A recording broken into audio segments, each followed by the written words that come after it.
Good afternoon, everybody. Good morning, wherever you are. Thank you very much for joining us today on the Global Accessibility Awareness Day. We've got a great panelist of some of our apprentices, that those who finished, those who are still on program, those who are hitting endpoint assessment, to talk about their journeys as accessibility consultants. And really, we're talking about future leaders in accessibility. So thank you, everyone, for making it and making the time today.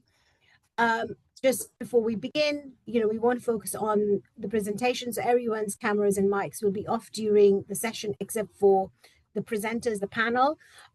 If you've got any questions, please drop them into the chat anytime. We'll pause at regular intervals to go through any questions. If you have any specific questions for a specific speaker, please include their name in the chat so we can direct it to them. Just a little bit about Purple Beard. We are an award-winning edtech company. We've been specializing in digital apprenticeships and bootcamps since 2021. We focus on inclusion, accessibility, and real-world impact. Our programs are very much about creating skills for the future and skills to support inclusion, especially around digital inclusion. That's something we're very, very passionate about. I'm the founder of the company. My name is Dimple. I founded Purple Beard Training to make education more inclusive, and that's my pug Mia. So I'm also a university dropout, and I'm one of those, if an apprenticeship was available to me 20 years ago, I would have done extremely well in it because I learn by doing. Don't do very well in academic settings. But thank you, everybody. I am going to hand over to our apprentices and the future leaders just to introduce themselves. So, Adam, over to you. Thanks, Dimple. Thanks for everybody for joining the call. My name is Adam Keane, a digital accessibility specialist working at the Met Office. I've been working at the Met Office since September 2022 and recently completed my apprenticeship. Been asked to give a little bit of an introduction saying why accessibility is important to me. I guess for me, it's something that enables me to help people, making a difference in the world, and it's a little bit of micro kindness that we can all do to help make people's lives better.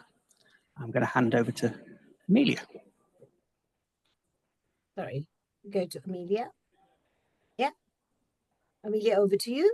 Hi everyone, I'm Amelia. I work for City of York Council. I've been here since October 2021. I did a degree at Portsmouth as an undergrad and then a degree as a master's student at York University, and that finished in 2021. And then when I started working full time, I really missed the opportunity to learn. So when this opportunity was presented to me in 2023, I was like, absolutely, sign me up. I'd love to do some more learning and, expand my portfolio and make my CV stronger. So yeah, that's why I undertook the apprenticeship. Our population in York is about 141,000 people across 13 square miles. So if we say that about 1 in 5 people have a disability, that's about 28,000 people in York who are going to be struggling.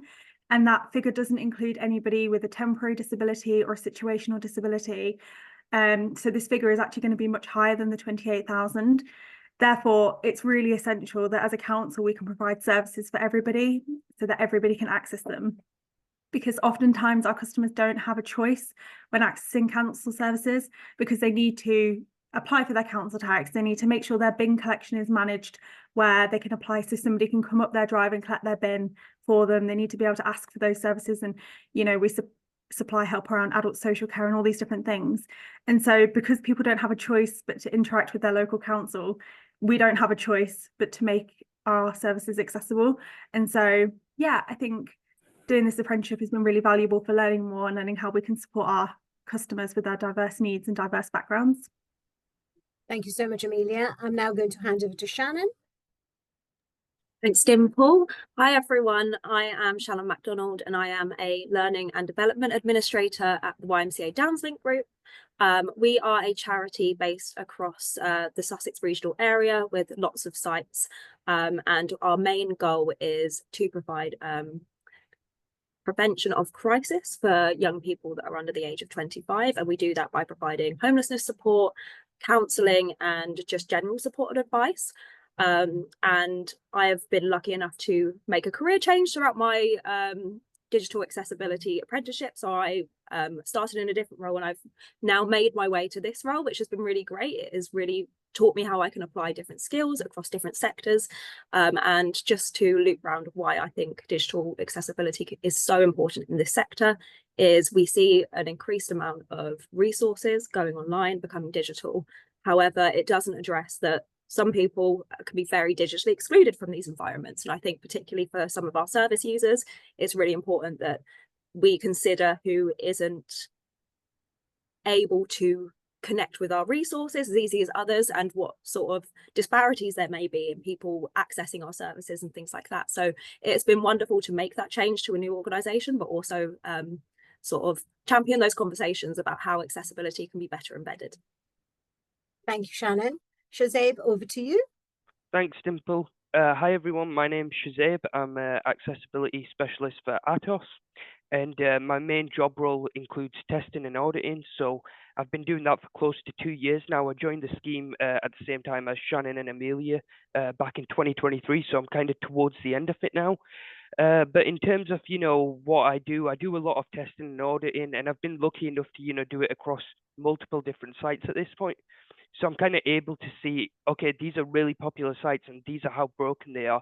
So it really puts things into perspective, in regards to how disability is kind of excluded and not seen as the norm. So it's really nice to kind of get your foot into the door, develop those skills, and understand how many people are, kind of rejected from being able to access these sites. So it kind of puts things into perspective and drives you and motivates you to kind of undertake this stuff and perform these audits and kind of highlight all these issues and then give them over to developers and put things into perspective for people of disabilities who aren't exactly able to kind of find this stuff on their own. Thank you, Shazaib. Tommy, over to you.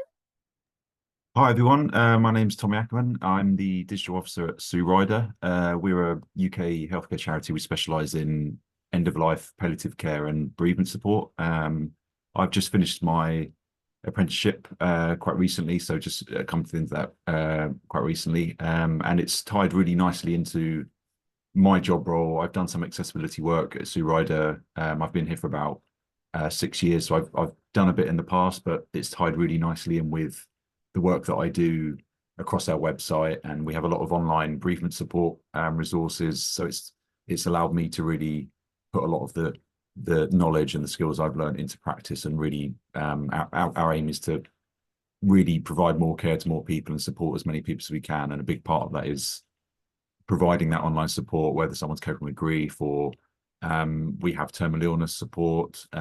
We have a lot of online resources, so it's really helped me to kind of bolster my skill set and make sure that our service users, but also people looking for grief support online who've got a family member who's ill, really find that that information easily and be able to use it without barriers. So it's really helped with that. And as Adam said, it's so important because it really, you can make a massive change in people's lives by making online resources, web pages, web apps more accessible for them. And it's really sort of highlighted a lot of the barriers people do face, even with quite basic web content. You can make such a massive change to people's lives. And it's just really, it's been a big learning experience and really inspiring as well doing it. Thank you for that, Tommy. And I think this sort of ties up into the Web AIM report for 2025, where I think the statistics quite high, 92.8% of web pages have some sort of issues. And it's really interesting to kind of see. But, since 2020, we've kind of become more and more digital. So just a moment, So let's kind of jump into some of the questions. I think most of you have answered this, what is digital accessibility, why it's important. But, if I just kind of had to go around, what does that digital accessibility really mean in its simplest form? And I can start from Shannon. Shannon, I've posed this question to you and then kind of work my way down. Yeah, absolutely. I think to really boil it down to its very basics, if you like, digital accessibility is a sector, a mindset that really ensures that digital content and digital tools are usable by everyone, including people with disabilities, including those that use assistive tools and adaptive technologies, but also it's worth considering that it benefits everyone. So any adaptations that you make to improve accessibility doesn't just benefit those who might have a disability or use those assistive tools. It makes the web environment, the digital environment, more usable and user-friendly for everyone. And yeah, I think it's very important, beyond being a legal requirement, which it is for some organizations, maybe public sector bodies, it's really important for, I would say, all organizations, all sectors, if you like, to try and embed and champion digital accessibility, because it really acknowledges that there is inequities in our digital world, and it's really important to address them. Absolutely. Thank you, Shannon. Shazay, I can see on my screen. So, what does digital accessibility mean? I think this links really nicely to Shannon's point, but it kind of bridges the gap between, non-accessible and accessible stuff, and creates that, level of inclusivity across the board. So, being able to access a website the same way a non-impaired user would is kind of, something that should be the norm. Unfortunately, like Shannon said, a lot of the time it does come down to companies only doing it for the legal, compliance. But creating, a world where people have a better experience, equal access, equal results is something that we should probably all definitely strive for. So to be in this field and to be able to, be actively doing stuff, like I said before, performing audits, test reports, kind of highlighting these issues and putting them into perspective for people, it's quite rewarding. Thank you for that, Shazade. Adam, what does, digital accessibility mean? I think you can sum it up in a simple sentence, can't you? It's doing the right thing, the right thing from an ethical perspective. I mean, if we're the reliance and dependency on digital technology, if you're an organisation selling products, or if you're the Met Office, being able to share that expertise with the world, and the billion people across the world have got some sort of disability is incredibly important. So I guess it's the right thing to do from an ethical, a legal perspective, and that if you're doing that, more people engage and be able to use your and engage with the stuff that you're putting out there. Thank you for that, Adam. Thank you for that. Amelia, what does digital accessibility mean? What does it mean? I think everything that everybody's already said. So I don't really want to repeat any points anyone's already raised. But I would say that digital accessibility is important because it highlights equity as well as equality. So it's about digital accessibility is a key component for addressing digital equity. So not everybody starts from the same starting place, and it's about raising people up so that we all have equal opportunities to access the same resources. Thank you for that, Amelia. Tommy, over to you now. Yeah, I think, mirroring what Amelia said, really, it's really designing and creating digital content and pages where people have equitable access to that without barriers, and making sure that we're designing it and thinking accessibly about it from the beginning, so that you're creating a really good user experience. And as Shannon said as well, a lot of digital accessibility work that you can do, it does benefit people with disabilities or people with certain impairments, but it also on a bigger level helps everyone really that's using those resources, because it's having good color contrast or a good heading structure on a page, that's going to help everyone. And also making sure that we put in the work so that the content is responsive to different devices, different assistive technology people might use, because we can't assume also that someone just has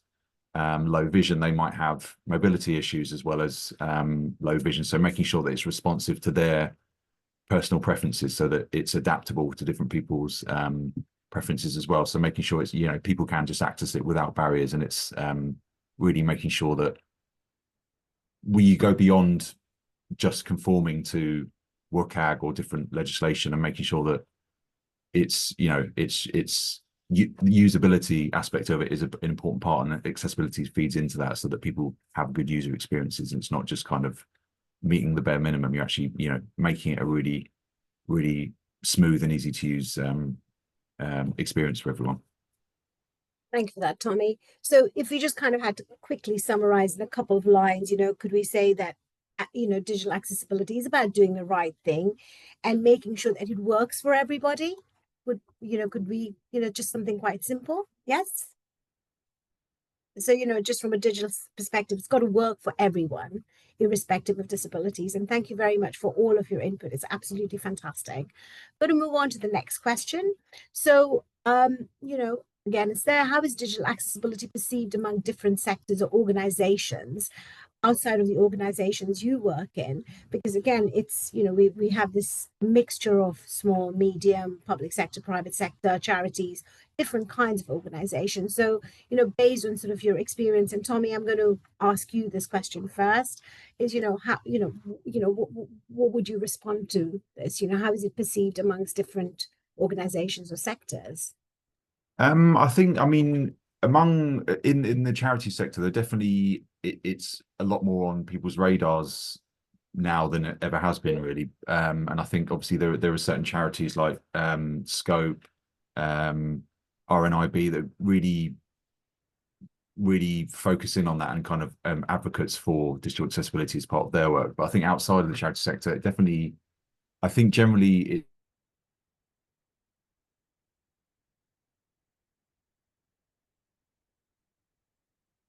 I think Tommy's frozen, so perhaps Adam, for you next, and then maybe once Tommy comes back.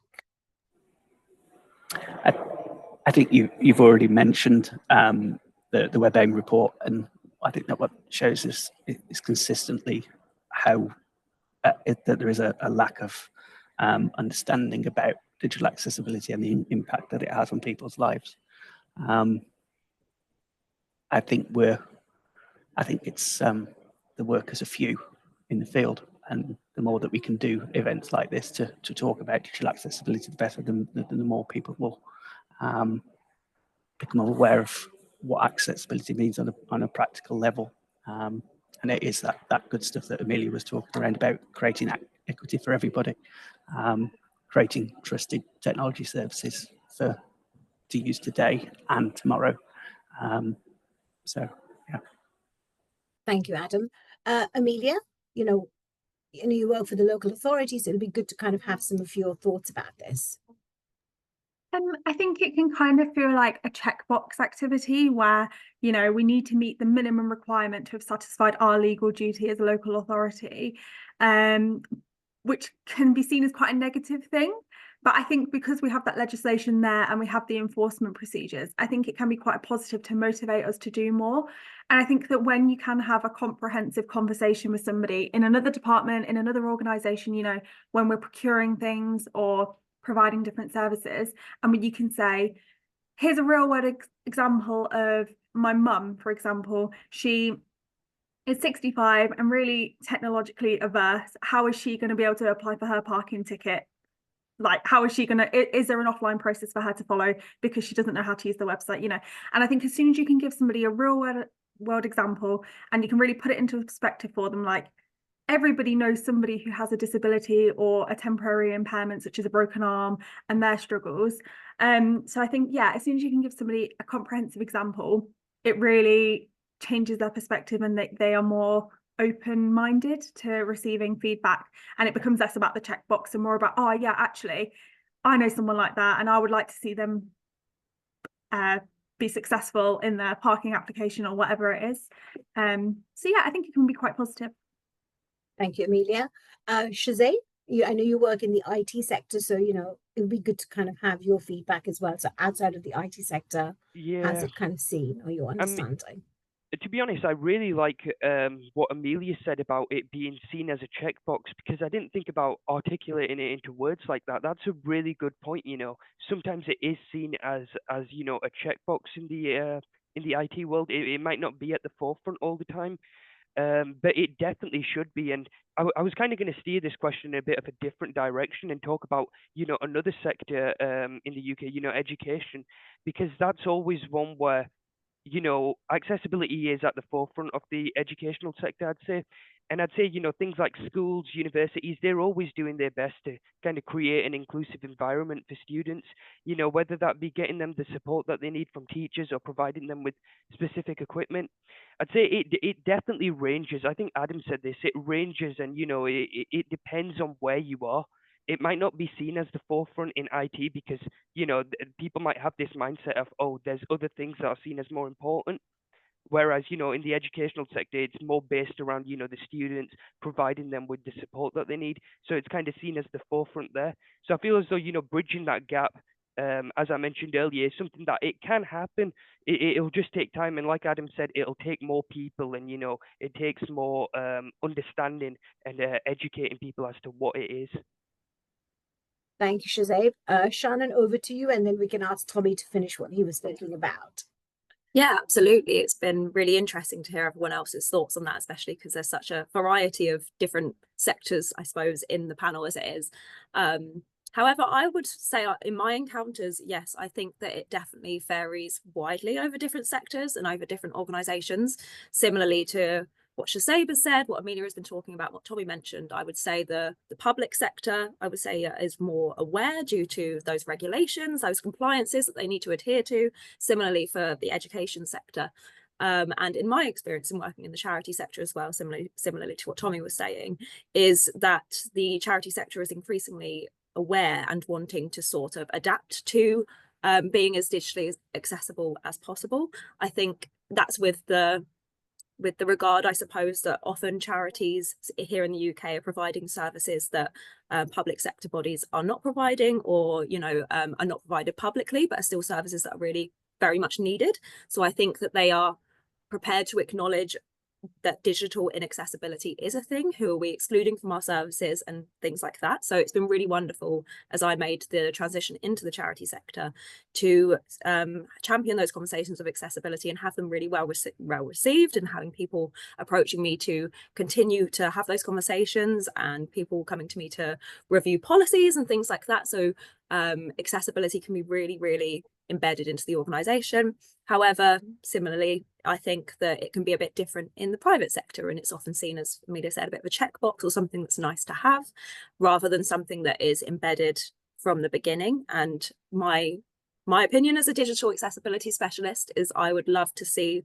all sectors, even the ones that are already adapting and already aware, start embedding accessibility sooner or from the beginning in ways. Often you will not see accessibility being regarded very early on in a process of anything being shaped out. So it'd be wonderful to have it embedded sooner, or like accessibility sort of built into services or built into organizations, as often it becomes something that they maybe will address afterwards, or address in a reactionary way rather than anticipating that things need to be accessible.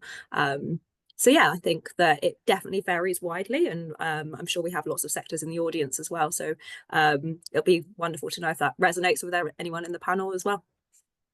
I think Adam's hand's up. So Adam, go on. Thank you for that, Shannon. Of course. I just really love what Shannon's just said there about other sectors getting on board and taking that forward. I'm just curious about what she thinks will move us in that direction. Is it an update to the Equality Act so that we've got accessible defined more coherently, or is it that a private sector will have the same duties as the public sector to the websites they produce? But just really curious of what you think about that. Thanks, Adam. That's a great question. I think that is also a very, very, I guess, it's important to ask the questions of what can we do, what will best inspire people, what can we do to get that motivation rolling. And I don't think it's not a simple address, how can we get everyone excited and wanting to embed digital accessibility? It's not a one size fits all approach. However, some things I've been really enjoying seeing is sort of legislative changes over in the EU. So we are about 1 month away from the EU Accessibility Act coming into play, which, from my understanding, that is going to mean that I think any, I'm trying to think of the best word, but any shops, anything online, anything that you can interact with, buy from, will now need to be digitally accessible. And I think that can be really, really profound. One of my favorite sentences is having a digitally inaccessible website or e-commerce site, particularly if you're selling things, is like having a shop without a door. And I think that is really, really profound in having sort of e-commerce or having websites or having, you know, huge organizations that do all of their business maybe online, to make them think, okay, these legislational changes are happening. If we want to sell our goods in the EU, we are going to have to now think about accessibility. But I'm really excited to see how that might ripple for UK organisations that, yes, do sell things in the EU, sell things overseas, that are now going to have to be accessible there. And I would love for that to be an incentive for more UK businesses, or any businesses operating in the UK, to think, okay, how can we embed accessibility here? It is not as compliant for all, you know, private organisations as well, in the UK as it is maybe overseas in the EU. However, it'll be wonderful to see if that becomes an incentive. Can we, you know, we're going to make our services more accessible over there. Why don't we make them more accessible here? However, I'm not sure, you know, how or if that will come to fruition.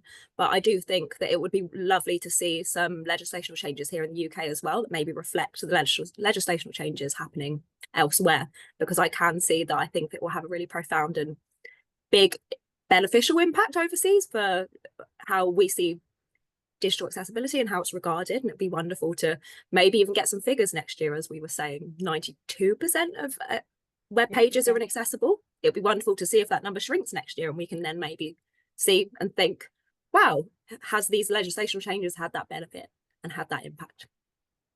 Thank you, Shannon. Tommy, is there anything you'd like to add? Yeah, I mean, on the European Accessibility Act, I think for the private sector, I think it's going to be a bigger sort of incentive for companies to make changes, because I suppose one of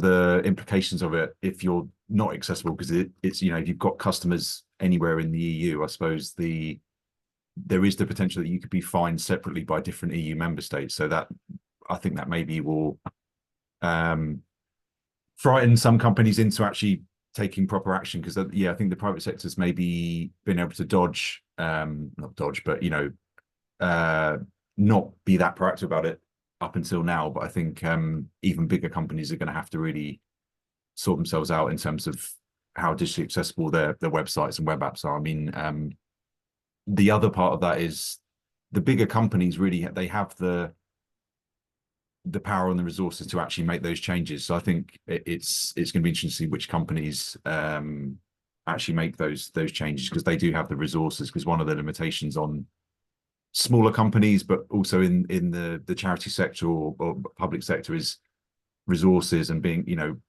what's actually practical for people to be able to do. So it'd be interesting to see what happens with the EAA.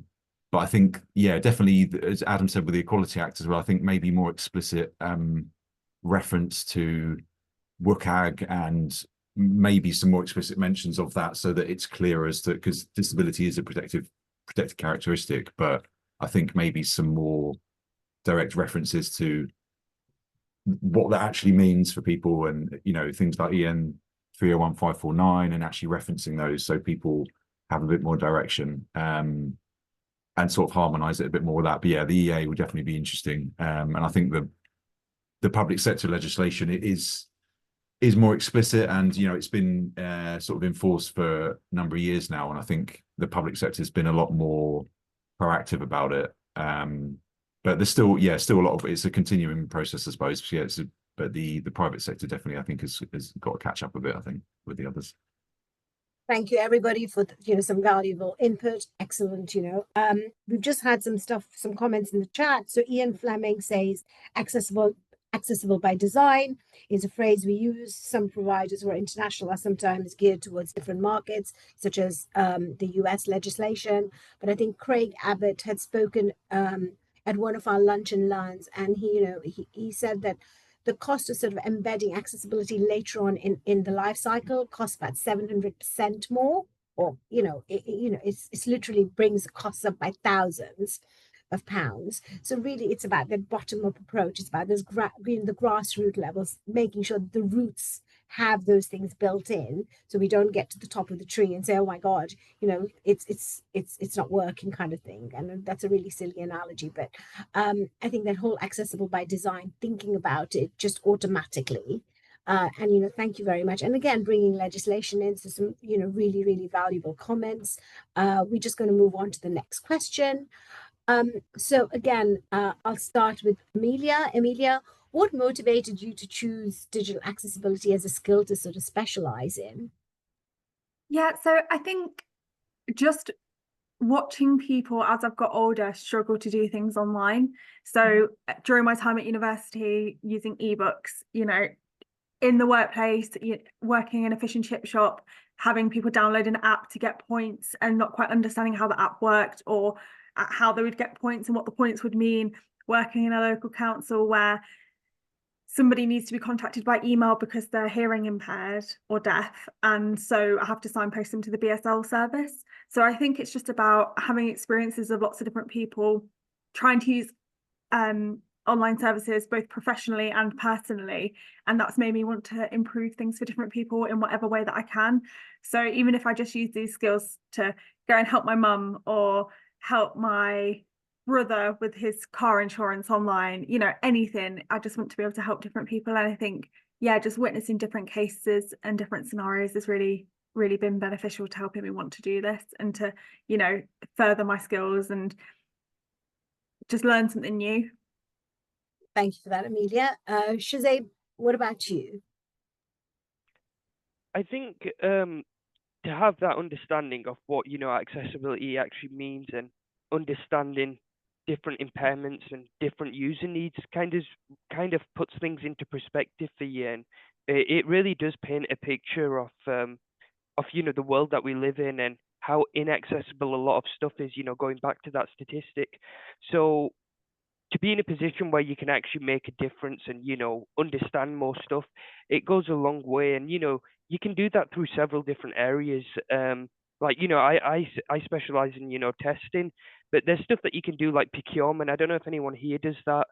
You can do consultancy or management within the world of accessibility. So it kind of branches out into so many different things. So, to have that motivation of, okay, I can go from here to there, I can take these skills and it can assist me here, it really does, kind of help drive you forward. Thank you, Shazay. Tommy, what about you? Well, it tied in with my interest in web development and UX design that I've sort of always been interested in, and kind of it connected with the work I was doing already in my role as well at Sue Ryder, and kind of it flowed quite sort of organically into the work I already do, and really being able to make a difference to people's lives. It definitely is. So much of our life is digital now, and being able to improve that experience for people and really make a difference was a big motivation behind it. And I think I'm quite badly colorblind, so I can relate to a lot of the color contrast and kind of vision aspects of digital accessibility. So that kind of connected with my own life as well, and kind of difficulties I've had with using different digital platforms. But yeah, the main motivation was really being able to make that difference to people's lives. It's you can, with sometimes with small changes, you can make massive differences to how inclusive things are. So yeah, those were the big motivations for me, really. Thank you. Adam, what about you? Yeah, I think for me, when I saw the opportunity to become an accessibility specialist at the Met Office, I think it resonated with my skills, my experience, working as a teaching assistant and as a support worker.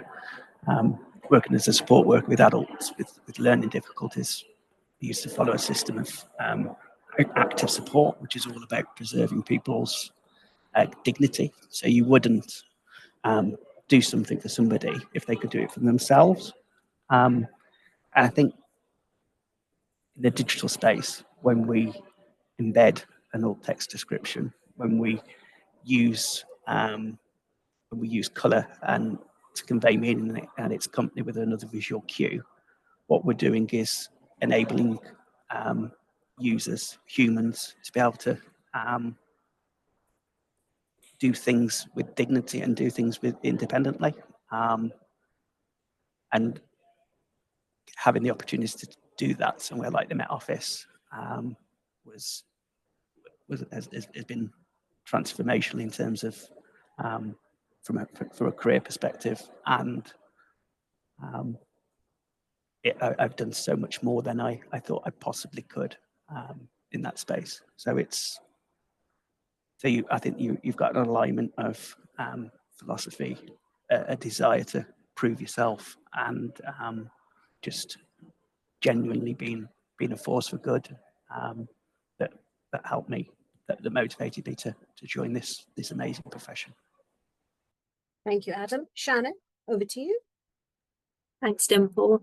I really like this question because I think it allows me an opportunity for me to talk about something I'm quite passionate about, which is the social model of disability.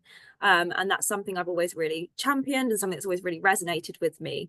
And for anyone that maybe isn't familiar, the social model of disability is a lens in which we can frame how disability is viewed and regarded. But essentially what it boils down to is it acknowledges that disablement comes from the result of barriers in society rather than a person's individual impairment or the barriers that they may face.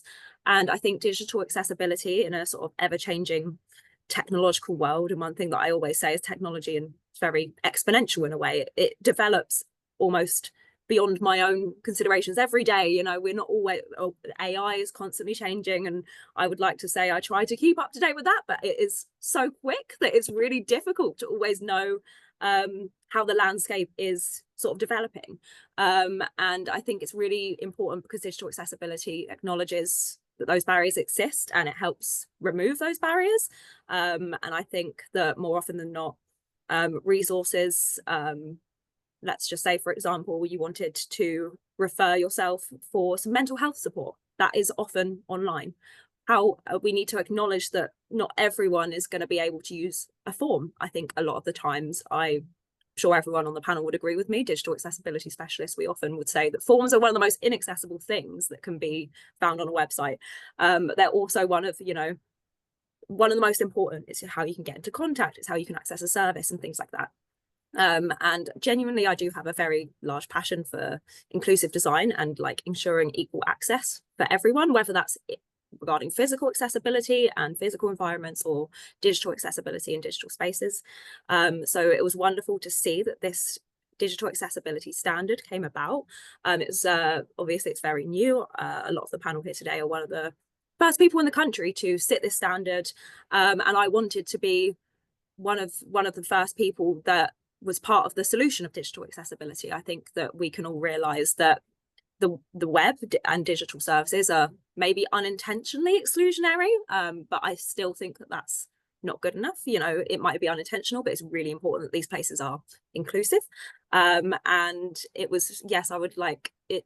It's wonderful to be part of the solution. And I think there's that growing demand for accessibility specialists across industries, people that work in the IT sector.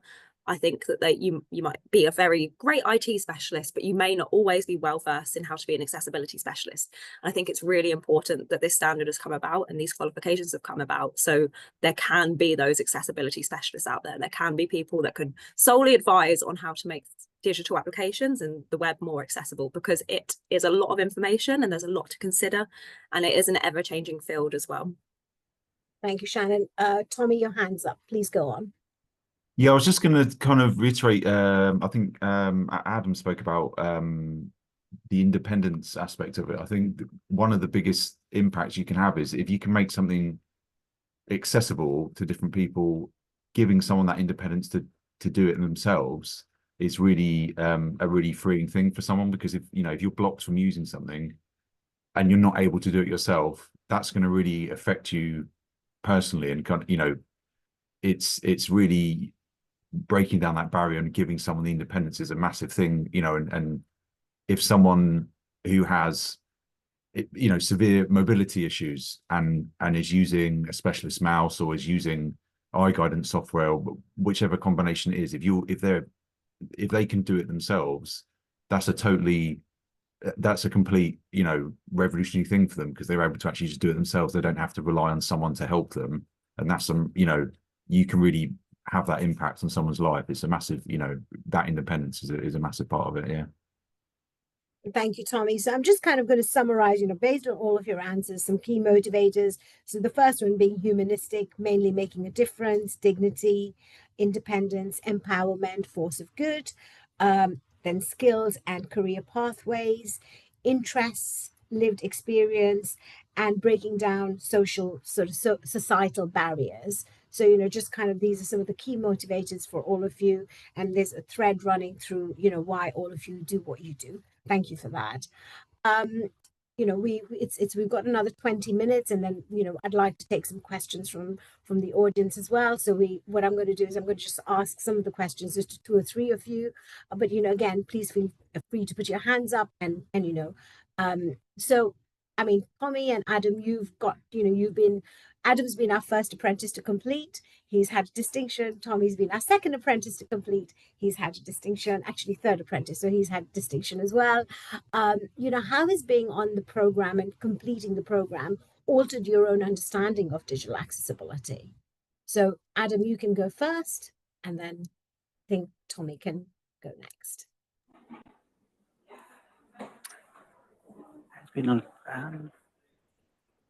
I think it's an appreciation that this reflects what I think Shannon said and what other people have said. It's the moment that you think you're an expert in this space, the rug will be pulled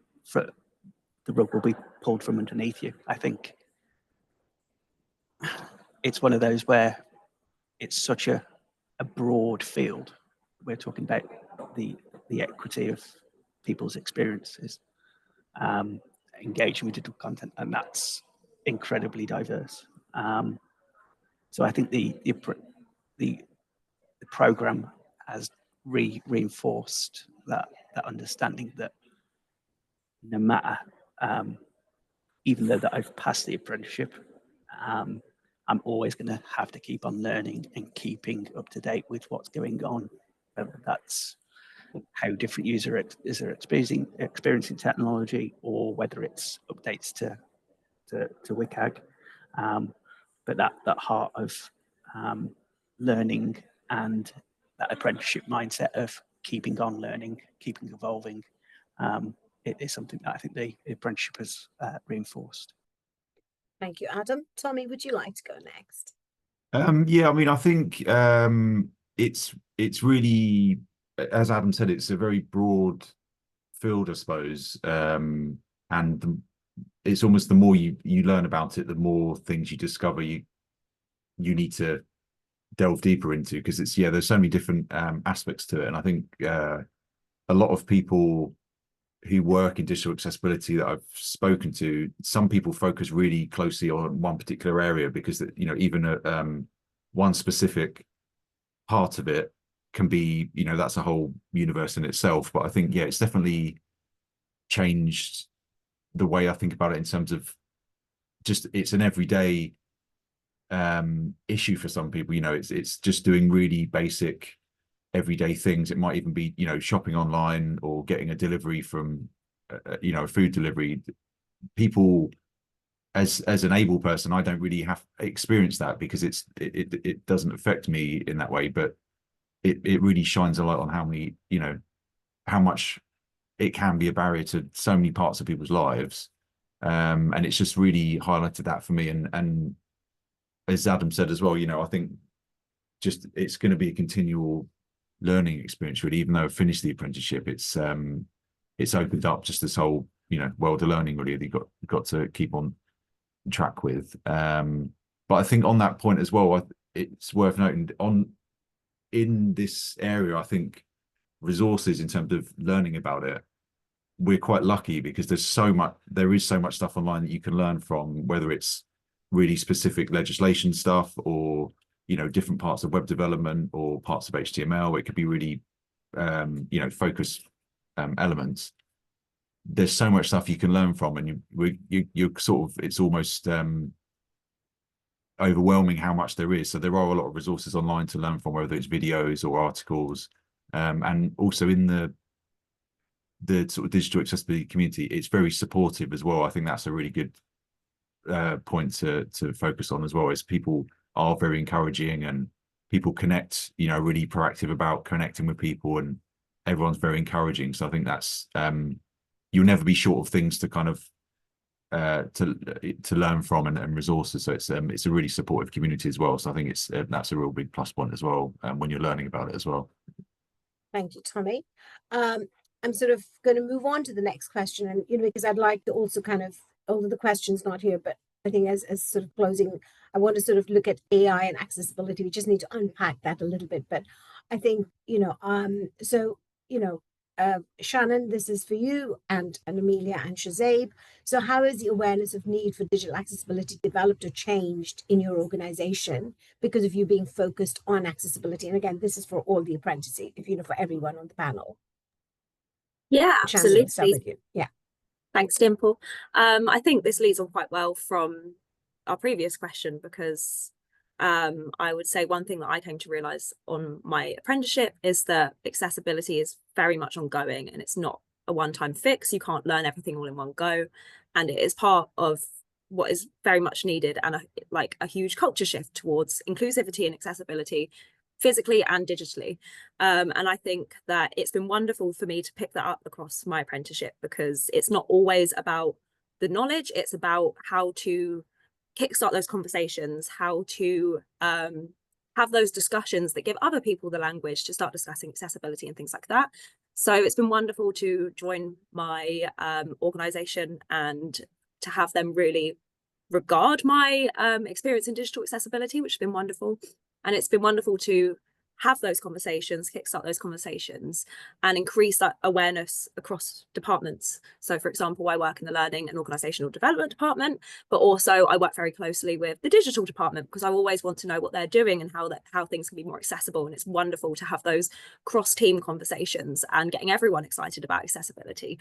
I would also say that it has raised visibility of accessibility by, similarly to what Shazaib does, doing testing and auditing. To be really able to provide that service is a great way of highlighting, these barriers are here. You may not have seen them, but I can go through and I can test and I can audit and I can now highlight these to you. And I think it's really important to also describe how these issues may manifest in day-to-day life, to use those examples and to gain that sort of stakeholder input, of people that all want to embed and champion accessibility. So it's been wonderful to join the organisation I have, and raise that awareness and need for digital accessibility. And everyone has been super receptive and really, really keen to make those changes and to address those barriers. So in my experience, it's been absolutely wonderful, and it's been great as a champion of that culture shift that it's been so well received by the organisation that I'm in. Thank you, Shannon. Shazaib, over to you. Thanks, Shannon. Thanks, Dimple, for that. I think I'm really lucky because, within my organisation, we already have, an accessibility team which has kind of been there for, I think, over a decade now. So to have all of that, set in place and that foundation already built, it's really nice to, kind of come in and get that mentorship and that support, and kind of see where it can take you. But building on Shannon's point about, how it's perceived within an organization as well, when I've recently been doing project work, I've noticed that although somebody might be a project manager in the world of accessibility, for example, because they don't have that technical background, they might not be aware of, how big it is or how complex things can be. So, like an example might be if a project manager tells you that this should be, 5 days, but because of your awareness and you being able to kind of be a part of a scheme where you're able to understand more, you could turn around and say, well, I think it actually takes 7. So it kind of puts you in that position where you're able to just educate people within your organization as well, your peers, and, share support with one another. But as well as that, being an apprentice, I'm really fortunate to also have somebody to kind of rely on and get them to check my work and offer me support. One of them's actually in the call right now, so thanks, Damien. But to be in that position where you're able to get people even if it's something as simple as QAing your work, it really does raise your awareness, because I look at stuff after somebody's QA'd some of my work, and I always think to myself, how have I missed that? And I'm sure all of us have done something like that before. How have I missed a point as simple as that? But I'm really happy to say that the more I go on, the less frequently that happens. So to be in that position where I'm kind of making those steps in the right direction is really nice to see. Thank you, Shazaib. Amelia, over to you. Sorry, I'm fighting off kittens. That sounds like a joke. It's really not. They're biting each other and biting me. I think, yeah, just to follow on with what Shannon and Shazaib have been saying, I think I'm kind of more like a thorn in everybody's side at work. Everybody's so set in their ways, and then I'm just there like, oh, but did you think about this? Oh, did you consider this? And I've just become sort of like a nuisance, and I quite enjoy it. Everyone's like, oh, don't ask Amelia's opinion on that thing, because she'll come back with like 1,000 amendments we need to make because of accessibility. But I quite enjoy that people are aware of that, even if it is a bit of an annoyance or not the most positive thing. I would say that my team as a whole has already been really good at accessibility, and I don't want to take away from the fact that we don't within the team have a person who is the accessibility specialist at the moment until I complete my my course. But even then, that's not my job title. I still have my day-to-day work, and this is like a nice added bonus for consultancy and for somebody who we can just go check, the new EAA requirements coming in, should we be worried about that, Amelia? What do you think? And I think it's just nice to have that extra knowledge within my team, and to be kind of a person that people can check in and like have feedback from. I think one of the main things that we hadn't considered and now do consider as a result of the apprenticeship is maybe like the security of services that we're procuring. So I hadn't at all considered, we're going to buy this screen reader and give it to people who work in the council, but like, where are they storing that sensitive data? How are they using it in the workplace? That kind of thing. So now I'm there like asking all of these really important questions and thinking about all the different topics we've covered in the apprenticeship. So yeah, I think I've just become a bit of a pain, to be honest, but I quite like it. Thank you for that. Adam, would you like to add? Because I know with the Met Office, there was quite a lot that you did. So, it'd be good to kind of share your insight and, your experience. I think my approach to it has been trying to treat every conversation that I have with somebody about accessibility as an opportunity to raise awareness and increase understanding about what that means, why that's important. And we're in a position now where we've got some objectives and key results aligned to our critical weather services. So that's stuff like national severe weather warnings, it's our inshore forecasts, and all of those services that we put out will have a requirement to have an accessibility statement. And I think if it wasn't for my involvement as an apprentice advocating for accessibility, I don't think we'd be in a position where we could deliver on those key results that were being asked for, and that contributes to the vision that we have as a directorate technology of providing trusted technology services. So yeah, I think it's that the evolution of continuous improvement, doing things better, and what everyone said about keeping learning and keep going on the journey. Thank you, Adam. I'm going to go on to sort of the next question because I'm just a bit conscious of time, and we can always sort of like for us to take on some questions from the panel or ask, the audience. So, Tommy, since, what's next for you sort of since you've completed your apprenticeship? What goals have you set for yourself as an advocate for accessibility and or apprenticeships within your organization or within the wider community, really? Well, I've as well as sort of continuing to research and learn about digital accessibility, I think one of my main goals is to continue raising awareness about it, because I do feel like it's definitely, people have more conversations about it, and I get much more many more questions about it from different people now that they know when I was on the course and now that I finished it. I feel like people are much more aware and thinking about it across different projects. I work with lots of different teams across the charity with digital projects, and it's definitely a lot more awareness there. So helping to continue that, but also training different teams and adapting the training to different teams. So making sure that, you know, the email team or the social team have got kind of bespoke training that kind of applies to the areas they work in, so they can kind of see it clearer in that way. And I think moving to more executive levels of the charity, not so much training but presentations to raise awareness, and also get the, you know, one of the difficulties I think people face is getting pushback on suggestions or recommendations, or maybe getting people sort of buy-in on different ideas. So continuing that, the training and raising awareness for different teams. I think also connecting more with different accessibility professionals. You know, LinkedIn's great for that, and really having conversations with different people, and you can always pick up really good tips and information from different people, because even though they might work in a different sector, you can always pick up new ideas and you know, experiences from that, which would be great. So yeah, just continuing the learning and hopefully bolstering the knowledge across Sue Ryder, really, for different team members, so we can carry on being as accessible as we can be, really. Thank you, Tommy. Adam, over to you.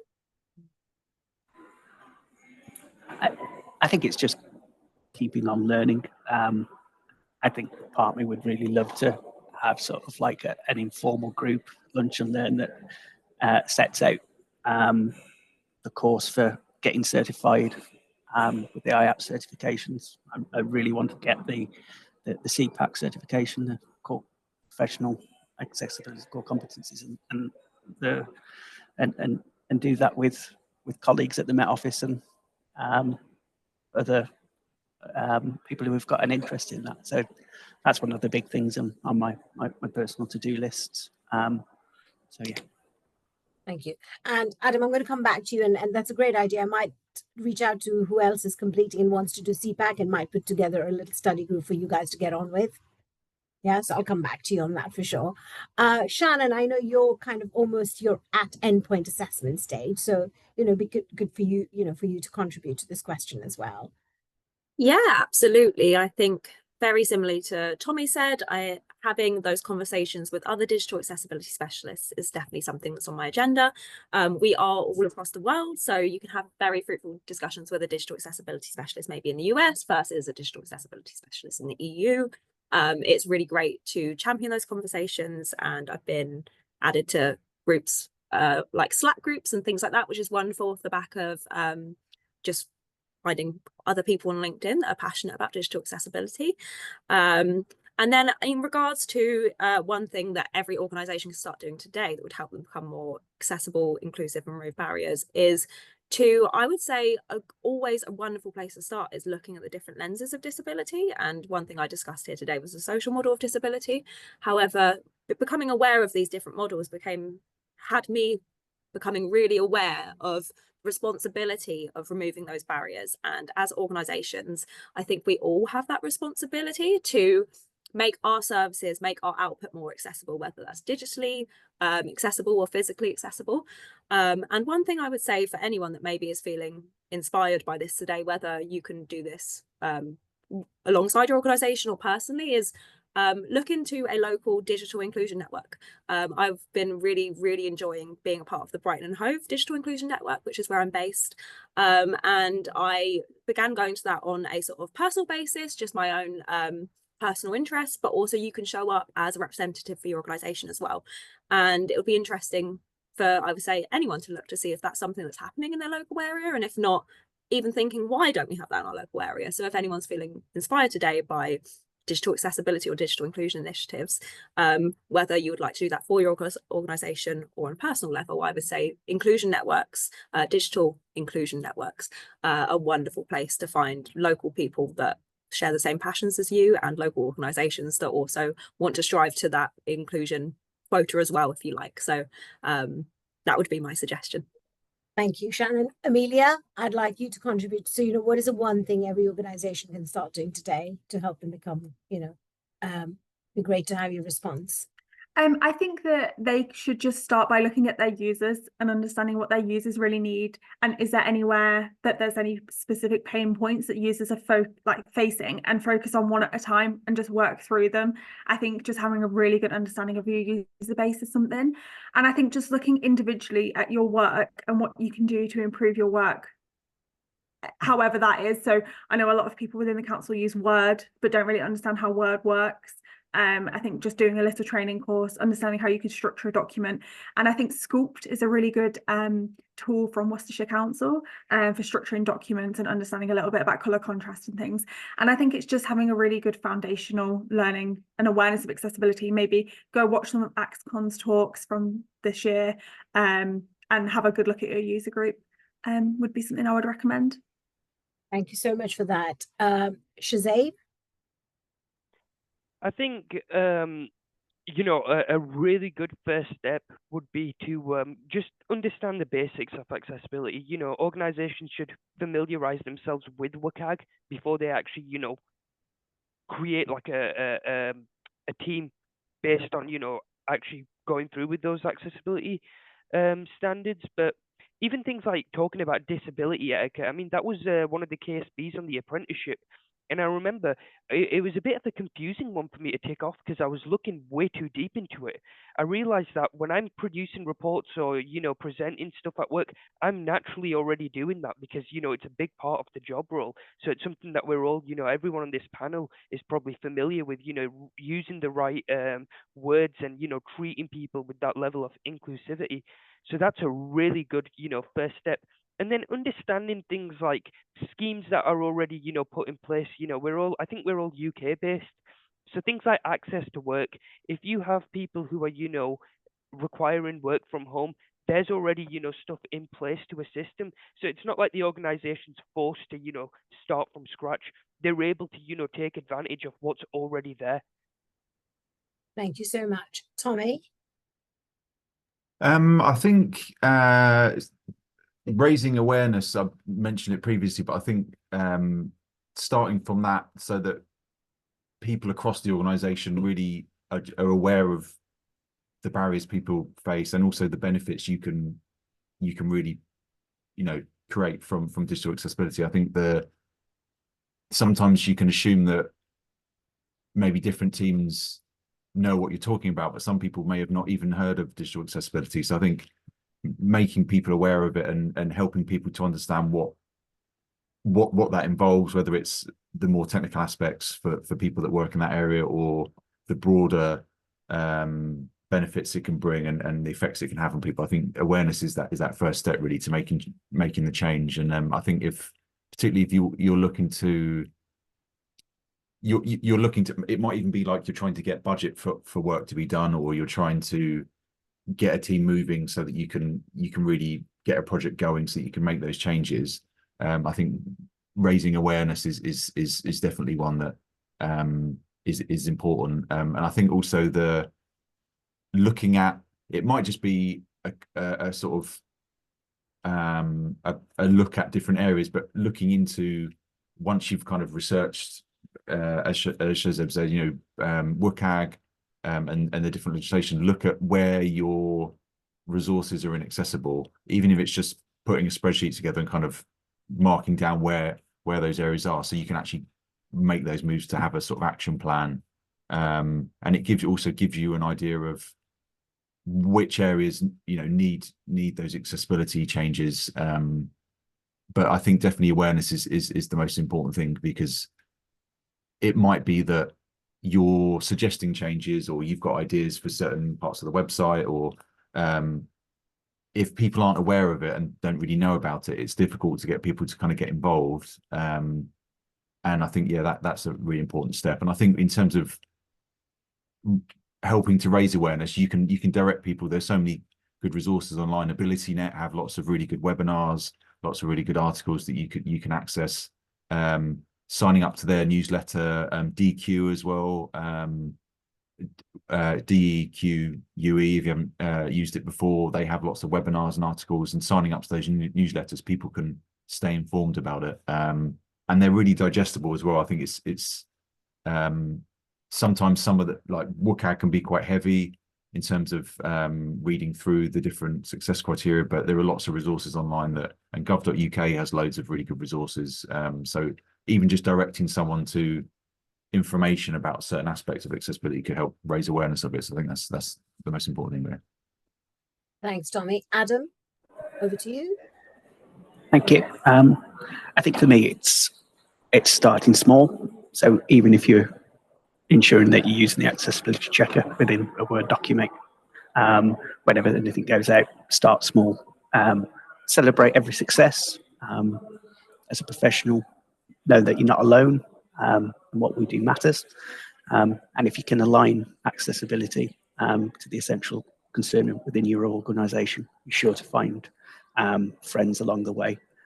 Make those friends your champions, so you get other voices raising awareness and championing the great stuff that we know that this profession can do. Thank you for that. So just to kind of quickly summarize, starting small, using an accessibility checker on Word, Excel, PowerPoint, absolutely. Celebrate every success, build those champions, raising awareness, within organizations around the barriers people face, and talk about the technical and broader benefits, language, make sure it's appropriate, the right language, schemes in place like access to work, then, joining inclusion networks, raising awareness around social model of disabilities, understand user needs and groups, again, just understanding the basics of accessibility, WCAG, what does it mean? In fact, there's a really good resource called WCAG in plain English. I think it's by Dub, I'll send it to you guys. So it's WCAG in plain English, which is quite simple to understand. And so really kind of, doing those things to, within your organization that can help you become more accessible, inclusive, and remove barriers. I think we've now come to the end, and we'd really like to kind of take some questions from the audience. So if there are any questions, Rajiv, can I hand over to you? If there are any questions? Yes, I can take over from here. There aren't any questions per se in the chat, but there have been a couple of little conversations and comments. So I'm just going to go through a couple of them. You've already responded to a few of them, panelists here, but I have now enabled the mics and the cameras for anyone in the audience who does want to ask a question. Give me a couple of minutes to just quickly go through what's in the chat and then I can back to you. Okay, so Graham Murrell he's joined us for quite a few sessions, and welcome back. Thank you for joining us again. He said, Shannon, we have an inclusion network, and I also set up a specific digital accessibility group. Good to have both groups, which each have different but closely linked agendas. And Shannon responded to that, saying he'd love to hear this. Thanks for sharing. Now, of course, that is inspiring. And this is the reason that we have these conversations. The more we talk about it, people start paying attention. And one of the thoughts that I had when going through these conversations is, I think something that Adam and Tommy also pointed out earlier is, if we're able to take ownership of our own roles at every stage and say, look, this is my role, and we'll just look at it from a perspective of, I'm going to try and include everyone to the best of my ability before I hand off to the next person in that supply chain. I think that's probably a better approach instead of having to fight with decision makers later on when we build something when we're ready to go. Okay, so Yes, Graham has said yes, but it can be a challenge getting people to step up. This is in response to Shannon's question, asking if it is well received. It can be a challenge getting people to step up to give presentations on the group. Also, it's set up to encourage collaboration that hasn't happened so much yet. Best products of it are an awareness survey that made it really clear that lack of training is a big issue, and a working group that includes obviously special education needs officer and local NHS as creating a rolling annual awareness campaign. Fabian has also said, thank you all. I wish you a wonderful webinar. Thank you so much for joining us today, Fabian. Very well presented and thoughtful insights from the panel. Enjoy the rest of the day. Okay, I don't think there's any more questions here, but if anyone does want to ask the question, please raise your hand. I also have a question of my own. I did send this over earlier. My question is I know we have some of our attendees are colleagues of the panelists. So I'd like to hear a little bit about how the apprenticeship, the training, and the changes that our apprenticeship panel, future leaders in accessibility have brought to your organization, and how that's changed your perspective on how to go about looking and viewing accessibility as something that we should be looking at grassroots level versus a checklist item that happens later on. So who would you like to ask this question to? Kate is here. Kate, would you be open to answering the question? To on the spot, maybe.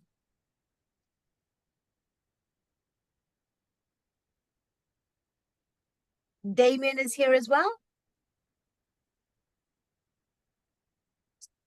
No, Damien's not there. So I think we can kind of move on. And I think before we, if there are no questions, I think one last thing I'd like to hear from all of you is about AI and accessibility. AI is the buzzword. So, how is it all going to link? So any thoughts, any comments, please just put your hand up, and and it would be good for you guys to talk a little bit about it.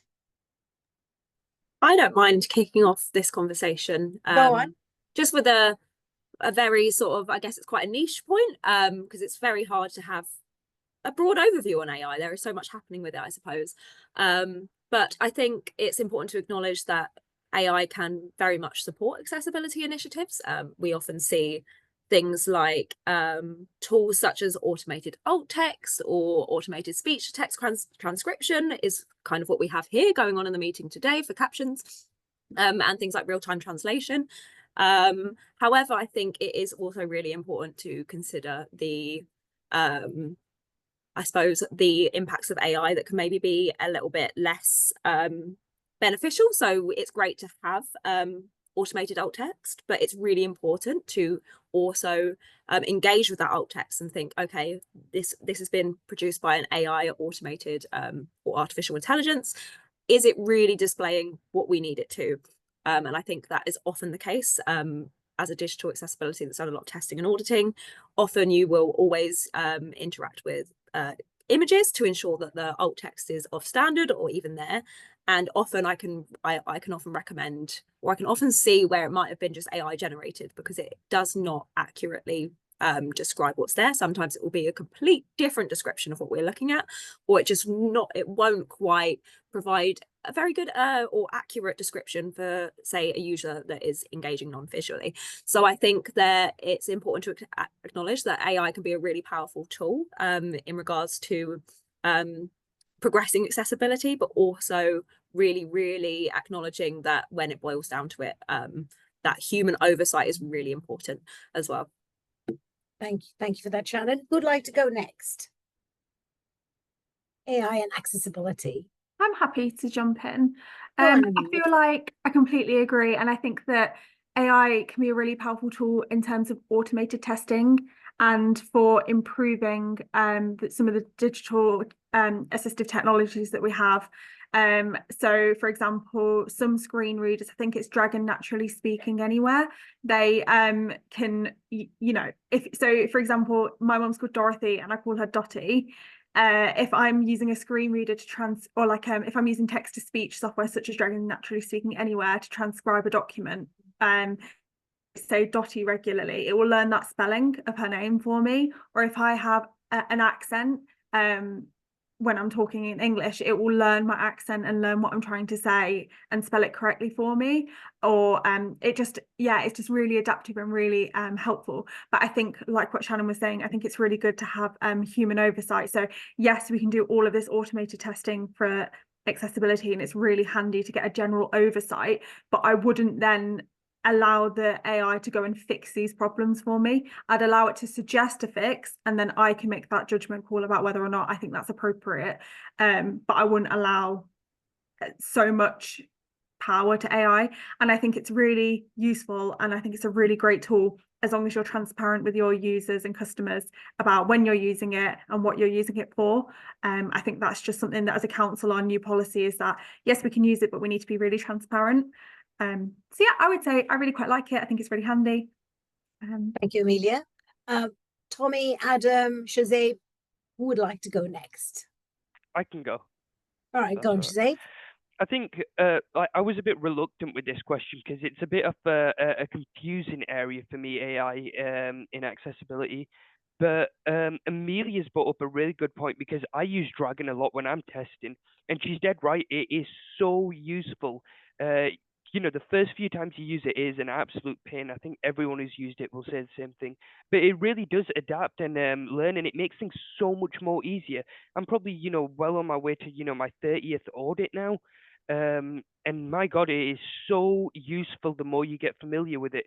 But I think both Shannon and Amelia brought up the point about, having to have that human input there. And a co-worker of mine actually mentioned it as well, how there will always need to be human input, because it will never ever get everything right. It comes down to certain things are very subjective, you could say. So yeah, you'll always need that input to actually fully make something accessible. Thank you. Tommy, Adam, who'd like to go next?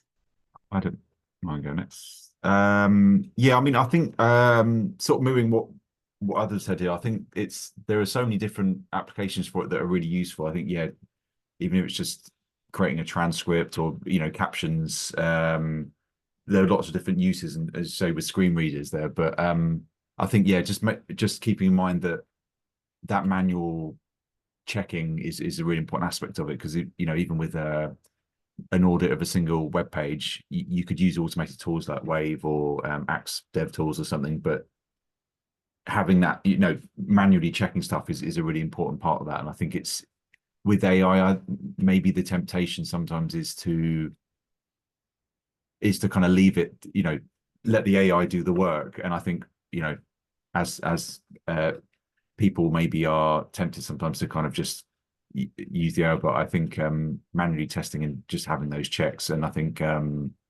it was mentioned as well about the alt text. You can use the AI alt text, but often it can come up with some quite strange things. So yeah, just making sure that you're checking manually, and also it gives you the opportunity to engage with it more and really have more of a kind of active input on it, and not rely on the AI as such, but use it maybe in conjunction with manual checking and doing it that way. Thank you. Adam? I think everyone said it. I think the key thing is keeping the human in the loop, whether that's on a question that you put into a large language model or anything else really. And I guess if we're relying on automated testing or semi-automated testing, as accessible professionals, do we know how to validate results that are different? It's keeping those core sets of testing stuff that we need to have in the back of the mind. But as with any technology, huge opportunities. I think Microsoft have done some things with seeing AI, being able to take a picture of a menu and automatically take the image from the menu and convey it to people. That's got huge benefits for people. So it's as with all these things, it's going to be trade-offs potentially, but who knows where we'll be in 5 years' time with image of text success criteria if we've got the capacity for AI to capture imaging text and convey that to users. But yeah, exciting times. Yeah, very exciting. Thank you for that, Adam. So, thank you, everybody. Thank you, Shannon, Adam, Tommy, Shazeb, Amelia, and all our guests. It's been really, really wonderful. Some golden nuggets that you shared of, all of your feedback. And just in terms of what's next, we hold lunch and learns every month. Normally it's on the second Tuesday of the month. In June, we've got AI Friend Foe by Neil Milliken from ATOS. He's coming to speak please do sign up.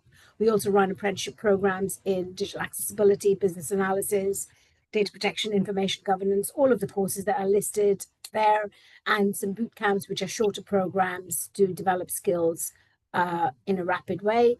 Please do feel free to connect with all of the panelists on LinkedIn. It'd be great. And, thank you very, very much. We really appreciate all your time and all of your energy. Thank you so, so much. We really appreciate all of the input. Have a nice one. Take care. Thank you. Bye-bye.